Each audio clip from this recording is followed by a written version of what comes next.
Hey guys, welcome back. I had a blast with this one. This is the Fantastic Four by Marvel Comics, number 88. And I'm a big fan of this comics. I've read this comic many, many, many times, but I never had the original or in color because mostly I just, read classic comics in black and white because of the trade paperbacks. So yeah, Fantastic Four. What is this is all about? This is basically a flashback comic. And so let's dive in. So we see here, this guy is called Yanis. He's trapped or is in the negative zone. And it seems that Reed and the other ones know him. And Reed is going to explain how Nega-Man became Nega-Man. So it happens that he is breaking into the vault. He comes down flying with a modular vehicle. And then we see here the Nega-Man. And I love those. I love classic comics. Why? Because the costumes were so different than the costumes that we have now. I mean, it's more simple at times than when villains wore jumpsuits and they have a lot of technology with them. For instance, I love the fact that Yanis the Nega-Man has a modular device in his hands that controls the mechanic or the machine that he has on his belt or on his body. It can do basically anything. He can shoot concussive blast. He can change it into gas, and he can do way, way more. And I'm going to show you that a little bit later. So he is, entering the vault, and then basically Bangren, the thing is there because he just wants to deposit stuff. And then Yanis says, "Hey, what are you doing here? You need to get the hell out because I'm gonna, get all the gold and the money that's in here." And Ben says, no, I'm not done yet, so go away and leave me alone, which is basically a little bit weird because he just, outside he just attacks people. But hey, maybe Ben didn't know, but he just sees it here, what's happening. So let's move on because I'm rambling again. So what happens, and this is great, he uses the modular device to increase the mass of his atomic structure, and then his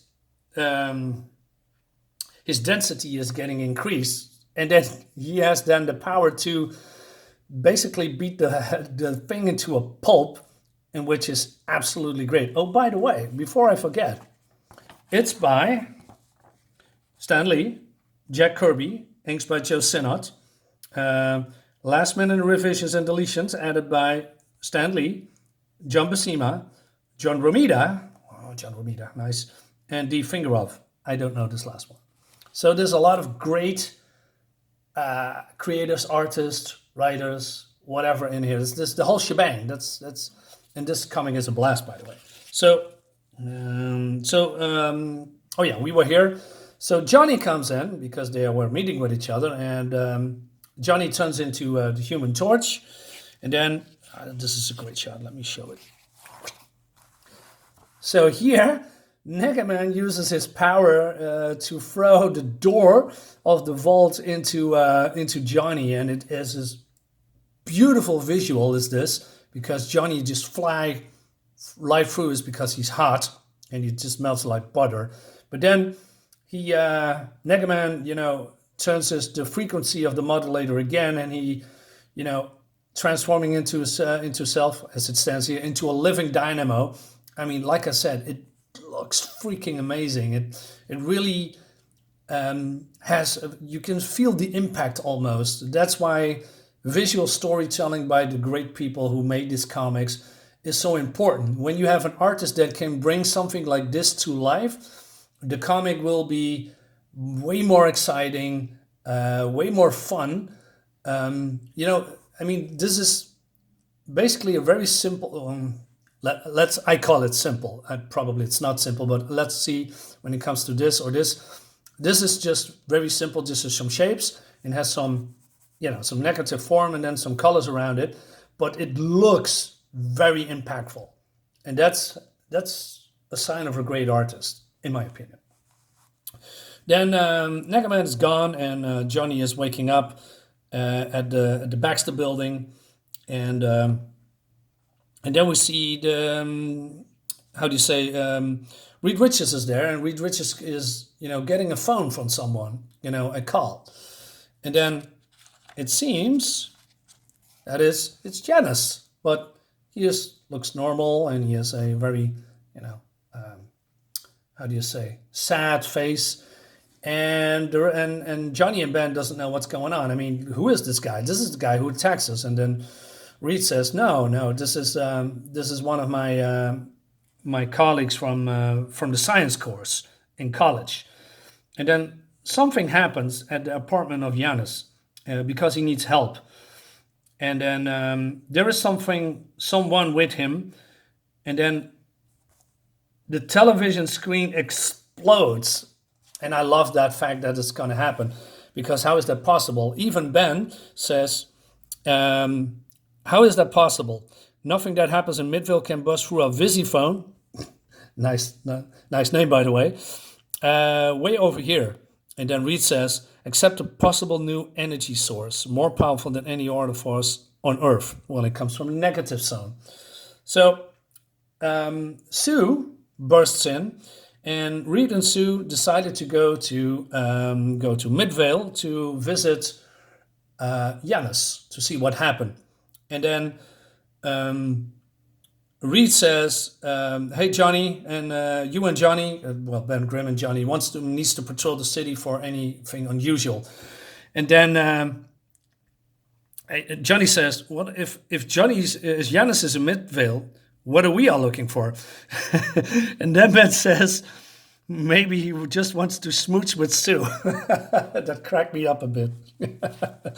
So he goes to, this is also a flashback scene. It seems that Giannis wants to, control the city. He wants to, bring the mayor over here and wants to get all the riches. So he attacks the plane. The plane crashes down with Ben and Johnny in it. They survive.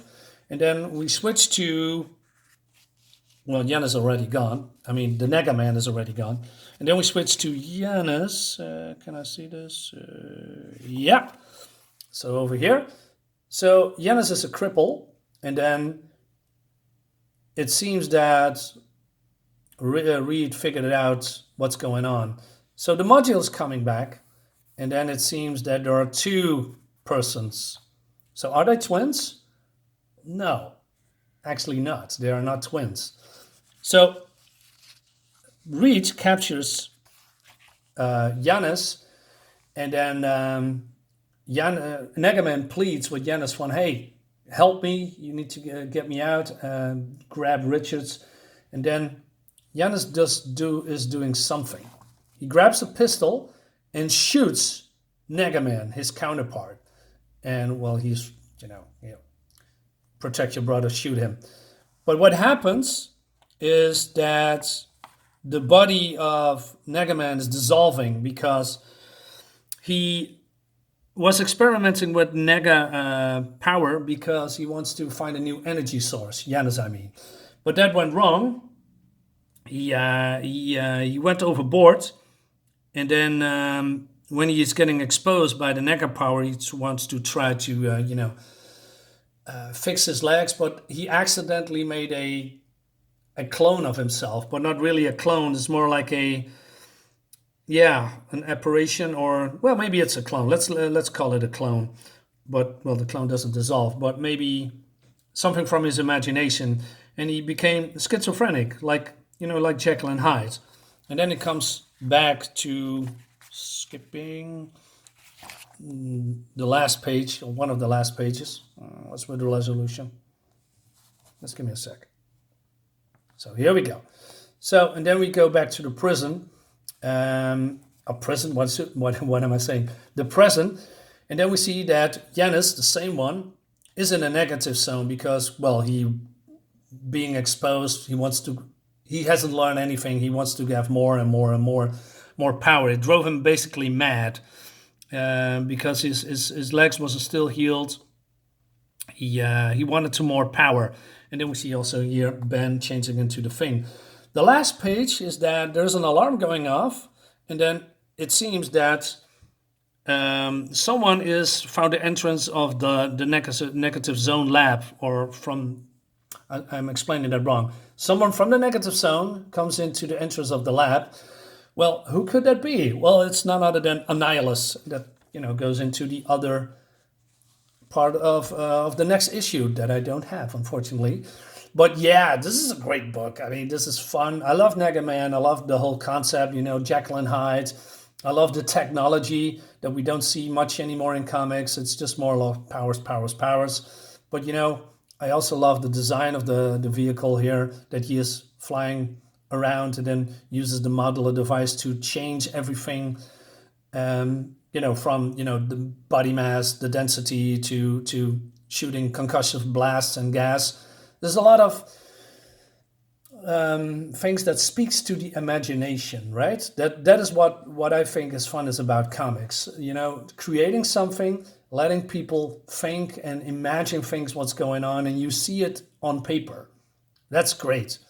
And yeah, this comic did exactly that for me. So yeah, great comic.